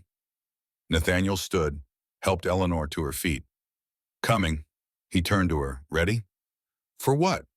Everything. The baby, the future, whatever comes next. Eleanor took his hand. With you? Always. They walked down together to join their children, two people who'd been broken and lost, finding their way to something like wholeness. Behind them, the cabin stood solid and sure, smoke curling from its chimney. Inside, medical techs sat next to Catherine's lesson plans, Benjamin's tools next to Eleanor's sewing basket, all the evidence of a family that had been assembled from pieces and pain and somehow managed to become real. Epilogue. 5 years later, 1885. The homestead had expanded significantly. The original cabin was now the main house, with additions sprawling in 3 directions. A proper barn stood where the old shed had been, housing 2 cows, a dozen chickens, and 4 horses. The land stretched 320 acres. The original claim merged with Eleanor's old homestead after they'd salvaged everything useful and filed the proper paperwork. Benjamin was 18 now, preparing to leave for Harvard Medical School in the fall. He'd been accepted with a full scholarship. His application essays about learning medicine from his adoptive father, moving the admissions committee enough to offer support. Nathaniel was proud enough to burst, though he tried to hide it behind stern instructions about studying hard and staying focused. Catherine was 15, running the community school 5 days a week with the kind of confidence that came from knowing she was good at what she did. The Territorial Education Board had already approached her about attending normal school, but Catherine wasn't sure she wanted to leave yet. Her family was here, her students needed her, and there was a young rancher's son who'd been finding excuses to stop by the school more often than was strictly necessary.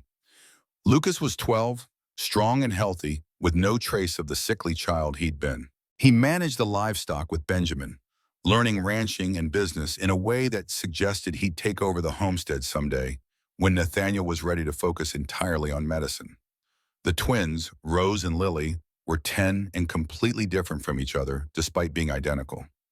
Rose had discovered art, spending hours drawing the mountains and animals and people around her with surprising skill.